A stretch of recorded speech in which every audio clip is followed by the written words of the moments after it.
2023 Ranbir Kapoor, 2024 Allu Arjun, 2025 Rishab Shetty. Doubt లేకుండా చెప్తాను, year's one of the కాదు, year's the best performance Rishab Shetty గారిది ఈ కాంతారా చాప్టర్ 1 సినిమాతో. నాకు పర్సనల్గా year's best movie Kantara chapter 1 in commercial space.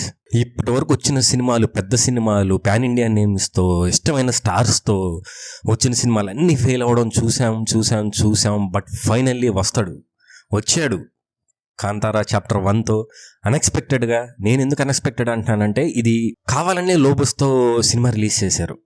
యాక్చువల్గా కాంతారా ముందు సినిమా 2022లో వచ్చిన కాంతారా సినిమా నాకు average cinema and above average, కానీ ఆల్బమ్ మాత్రం super hit album. Telugu songs కాదు, కన్నడ సాంగ్స్ వినండి, సూపర్ ఆల్బమ్ అంతే కాంతారా 2022 ఆల్బమ్. ఈ Kantara chapter 1 cinema is 10 times much more better than and bigger than Kantara cinema అని చెప్తాను. చాలా ఇలాంటి సినిమాల్లో స్కేల్ పెరిగే కొద్దీ లైక్ ఎమోషన్ తగ్గిపోవడం, ఆ రూటెడ్నెస్ తగ్గిపోవడం జరుగుతుంది. బట్ ఈ సినిమాకి అలా జరగల. స్కేల్ పెరిగింది, స్టోరీ టెల్లింగ్ పెరిగింది, గూస్ బంప్స్ పెరిగినాయి, వైబ్స్ పెరిగినాయి. సినిమాలో చాలా మైనసెస్ ఉన్నాయి, నేను దాని గురించి కూడా మాట్లాడతాను. ముందు వైబ్స్ గురించి మాట్లాడాలంటే, సినిమాకి మనకి ఎందుకు నచ్చుతుందో చాలామందికి ఎవరికి అర్థం కాదు. కానీ మనం సినిమాని స్టోరీ కోసమో, స్క్రీన్ ప్లేస్ కోసమో, హీరో కోసమో చూస్తామని మనం అనుకుంటాం. బట్ ఫైనల్గా మనకి సినిమా గుర్తుండేది మాత్రం ఆ వైబ్సే. సినిమా నుంచి మనం ఫీల్ అయిన విధానం, మనకు వచ్చిన వైబ్స్. ఇప్పుడు ఆ వైబ్స్ అంటే ఏంటంటే నేను చెప్పలేను, అవి ఎక్స్పీరియన్స్ చేయాలంతే. సో నీకు తెలుస్తుంది, నువ్వు ఎక్స్పీరియన్స్ చేసేదాకా ఆ వైబ్స్ ఏంటో నువ్వు చెప్పలేవు. జస్ట్ లైక్ కాంతారా చాప్టర్ 1లో అలాంటి వైబ్ చాలా ఉంది. ఓకే, బాహుబలి సినిమాలో నేను ఫీల్ అయిన ఒక వైబ్ మూమెంట్ చెప్తాను. ఓకే, మనం చాలా పెద్ద మూమెంట్స్ ఉన్నాయి బాహుబలిలో, బట్ నాకు మైండ్లో అలా అయిపోయి లైక్ నేను జాయ్ఫుల్గా ఫీల్ అయ్యే మూమెంట్ ఏంటంటే, దండాలయ్య సాంగ్ అంతా అయిపోయిన తర్వాత సీమంతం జరుగుతున్న ఫంక్షన్లో ప్రభాస్ గారు ఆ సన్నాయి మ్యూజిక్ అండ్ ప్రభాస్ గారు ఆ లాంగ్ షాట్, ప్రభాస్ గారు అనుష్క గారు ఎదురుండి వాయిస్తున్న ఆ సన్నాయి సౌండ్, ఇక ఏంటంటే ఆ మూమెంట్ ఒక వైబ్. అలాంటి మూమెంట్ అండ్ పార్ట్ 1లో, బాహుబలి పార్ట్ 1లో అందరూ బాహుబలి అనే మూమెంట్ తర్వాత మనకి చుట్టుపక్కల జరిగే ఆ సాంస్కృతిక కార్యక్రమాలు ఎన్ని చూపిస్తారు కదా, ఏనుగులు, సన్నాయిలు, మేళాలు, ఇవన్నీ అప్పుడు వస్తే చూసారు ఆ వైబ్.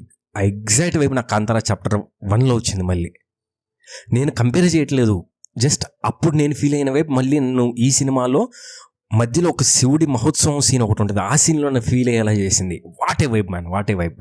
అండ్ సినిమాలో VFX and set design, production design, ఇక ఎన్ని చెప్పినా తక్కువ అండి. Production design more than VFX కన్నా, విఎఫ్ఎక్స్లోనే నాకు 2-3 షార్ట్స్ కొంత ఆర్ట్గా కనపడినాయి, కానీ production design is fantastic and year's best అంతే. ఎందుకంటే ఆ world building and every minute detail నిన్ను ఆ ప్రపంచంలోకి, ఇక సినిమా స్టార్ట్ అయిన 5 minutesకి నిన్ను గుంజేస్తుంది ఆ లోకంలోకి. అంత క్వాలిటీగా తీశారు ఈ సినిమా.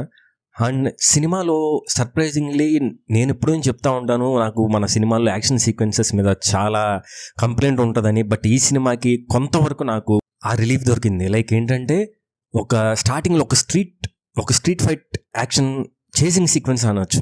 ఇప్పుడు స్ట్రీట్ చేసింగ్ సీక్వెన్స్ అంటే నాకు చాలా ఇష్టం. For example, even Indiana Jones dial ఫర్ డెస్టినీలో కూడా ఒక సీక్వెన్స్ ఉంటుంది, excellent sequence. And also Kantara chapter 1లో అలాంటి సీక్వెన్స్ ఒక రథం మీద ఉంటుంది. నాకు పర్సనల్గా చాలా యాక్షన్ సీక్వెన్స్ ఉన్నాయి సినిమాలో, బట్ నా పర్సనల్ ఫేవరెట్ ఏంటంటే ఆ రథం సీక్వెన్స్. యాక్షన్ కొరియోగ్రఫీ అండ్ అక్కడ ఎడిటింగ్, మ్యూజిక్ అంతా చాలా బాగుంటుంది. అండ్ సినిమాలో రుక్మిణి వసంత్ గారు గురించి చెప్పాలంటే, she shines like A gold under A candle light. అరే అసలుకి ఏంటంటే ఆవిడ చాలా బ్యూటిఫుల్గా ఉంటుంది. అండ్ ఓకే, అండ్ ఆల్సో ఆమెకి చాలా మంచి రోల్ ఉంది సర్ప్రైజింగ్లీ. అండ్ ఆవిడ ఎంట్రీ ఒక హనీ బీచ్తో స్టార్ట్ అవుతుంది. అది ఎందుకు అనేది ఒక కైండ్ ఆఫ్ స్పాయిలర్. మీకు స్క్రీన్ ప్లేలో మీకు స్క్రీన్ ప్లేనే కాదు, మామూలుగా మీకు హనీ ట్రాప్ అని ఏంటో మీకు తెలుసుంటే, ఆవిడ వచ్చినప్పుడు ఎందుకు ఆ సీక్వెన్స్ ఉంటుందా అనేది మీకు అర్థమవుతుంది. అండ్ సినిమాకి ఇంకో చాలా పెద్ద asset is music. Kantara chapter 1లో, పాత కాంతారా సినిమాలో మనకి మెయిన్ ప్లేస్ ఏంటంటే మ్యూజిక్. అండ్ ఇక్కడ కూడా స్టోరీ వీటన్నిటితో పాటు అండ్ మెయిన్ ప్లేస్ ఏంటంటే music, background music and songs చాలా బాగుంటాయి, సెట్ అయిపోయినాయి. అండ్ శివుడి మహోత్సవంలో సాంగ్ ఇప్పటికీ నా మైండ్లో ఆడుతూ ఉంది. ఆ సీన్ నేను ఖచ్చితంగా రెండోసారి ఓన్లీ నేను ఆ 5 to 10 minutes ఉన్న ఆ శివుడి మహోత్సవం సీక్వెన్స్ కోసం నేను చూస్తాను ఇంకోసారి ఈ cinema. And also climax. Okay ఆ గురు ఇంత పాజిటివ్స్ చదువుతున్నావు, సినిమాలో అసలు నెగిటివ్స్ ఏం లేవా అంటే అఫ్ కోర్స్ ఉన్నాయి. సినిమాలో నెగిటివ్స్ ఏంటంటే పాత కాంతారాతో పోల్చుకుంటే ఈ సినిమాలో ఎమోషన్ మిస్ అయిందని చాలామంది ఫీల్ అవుతారు. ఈ సినిమాలో కూడా ఎమోషన్ ఉంటుంది, బట్ స్టిల్ దాంట్లో ఉన్న ఒక లాస్ట్లో ఒక ఫాదర్ అండ్ సన్ కలిసిన మూమెంట్ కానీ, లేదా గురువా చచ్చిపోయిన మూమెంట్ కానీ, ఇవేంటంటే చాలా చాలా ఎమోషనల్ బ్యాగేజ్ ఇస్తాయి ఆ మూవీకి. ఈ సినిమాలో అంత స్ట్రాంగ్ ఎమోషనల్ బ్యాగేజ్ ఇవ్వదు, బట్ స్టిల్ అది చాలా మైనర్ నెగిటివే. అండ్ ఆల్సో సినిమాలో కొన్నిసార్లు కొంత బోరింగ్ సీక్వెన్సెస్ ఉంటాయి, అండ్ కొన్ని సీక్వెన్సెస్ సినిమా 1.5xలో వెళ్తుందా అన్న ఫీల్ వస్తుంది. అండ్ ఆల్సో కామెడీ సీన్స్ నన్ను చిరాకు తెప్పించింది అయితే నాకు ఈ సినిమాలో కామెడీ సీన్సే. ఫస్ట్ హాఫ్లో నేను ఓకే జనాలకు అప్రోచబుల్గా ఉండాలి అని నువ్వు కామెడీ సీన్స్ పెడతావు, బట్ అవి ఏమో కొన్ని పేలతాయి కొన్ని పేలవు, బట్ ఎంజాయ్ చేసే వాళ్ళు ఎంజాయ్ చేస్తారు. ఆ కామెడీ సీన్స్ అని నాకు కొన్ని వర్క్ అయినాయి, కొన్ని వర్క్ అవ్వవు.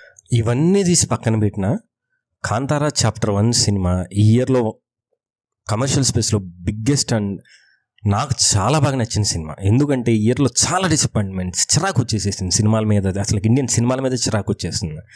అలాంటి స్పేస్లో కాంతారా చాప్టర్ 1తో రిషబ్ శెట్టి గారు వచ్చి చాలా పెద్ద హోప్ ఇచ్చారు ఇండియన్ సినిమాకి. అందుకు నాకు ఈ సినిమా చాలా నచ్చింది. అండ్ సినిమాల గురించి చాలా మాట్లాడుకుందాం, నాకు చాలా మాట్లాడాలని ఉంది. లిమిటెడ్ రిసోర్సెస్తో స్టార్ట్ చేసాం. వీడియో నచ్చితే ఫ్రెండ్స్కి షేర్ చేయండి. Don't forget to subscribe.